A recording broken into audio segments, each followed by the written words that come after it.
actions that night, and she chose wrong. Emily Hernandez walked into the Franklin County Courthouse ready to face her fate, and a judge gave her 10 years in prison for a deadly DWI crash January 5th, 2022. She pleaded guilty in November. I think ultimately it speaks volumes to her actions and her regard for the justice system. And she pleaded guilty before for her involvement on January 6, 2021, and served 30 days in federal prison. Video shows her holding a broken sign belonging to former House Speaker Nancy Pelosi. A year later, Hernandez drove with a blood and alcohol level of 0.125 on Interstate 44 for several miles before crashing into another car. To go as many miles as Emily did? How do you do that? That car had a Franklin County couple inside, Victoria and Ryan Wilson. The couple just left dinner celebrating their 15th wedding anniversary. Holidays are very different. There's always an empty seat. Her smile is missed. Missed, but her presence was felt. Victoria's family made sure they represented the mother of two in court. It was some relief to be able to turn and look her in her eyes and tell her how much harm she had really done to us. In court, Hernandez called her own actions ungodly and apologized. That's the choice she made. She has to live with it, so. Victoria's family says even with this sentence, their family's missing piece will never be whole. I don't feel like any amount that she serves is ever going to bring her back. It's never going to rectify her actions. But I'm hoping that maybe she'll change and be a better person. Thanks for watching. Stay updated about breaking news and top stories.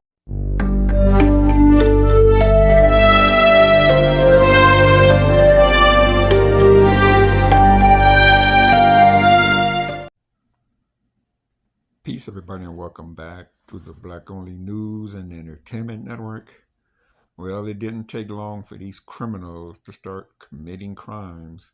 I mean, that's what they're known for, committing heinous crimes, killing people, driving drunk, shooting people. I mean, it's just a litany of crimes that these people do. But let me read this article here to you.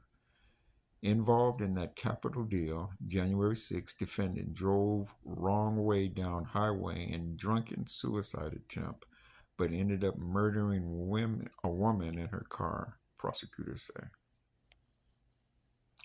An Illinois man who was convicted of assaulting a press photographer and police at the U.S. Capitol on January 6 before receiving a pardon from President Donald Trump is now standing trial for allegedly killing a woman while driving the wrong way down a highway and a drunken suicide attempt. Now, this is the type of clowns that Trump should be deporting to El Salvador.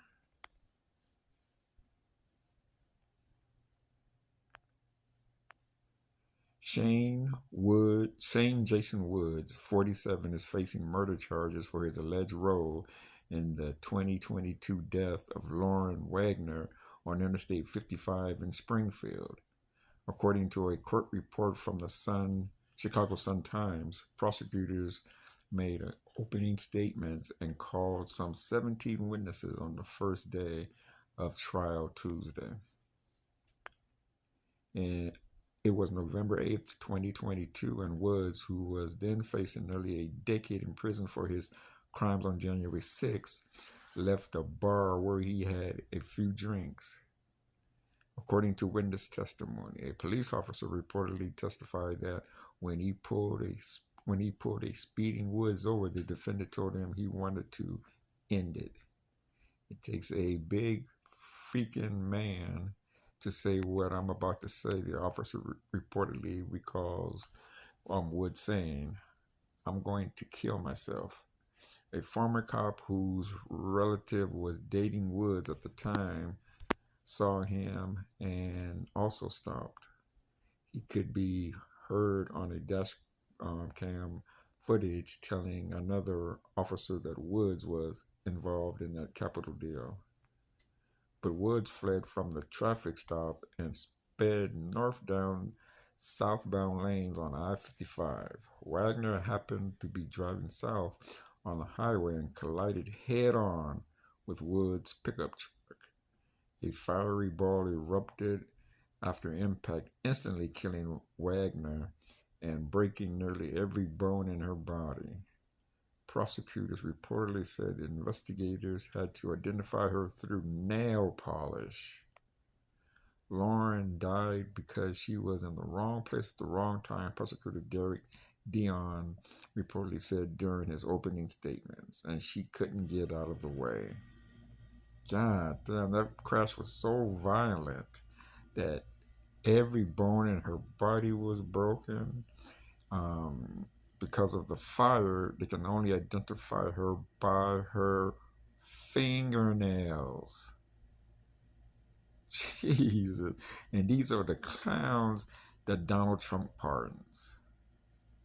Anyway, guys, man, these criminals, these Peckerwood criminals, man, they will always get off, and then they will always go back out to commit more crimes and murder innocent people. Anyway, guys, I want to thank you all for coming back to the Black Only News and Entertainment Network.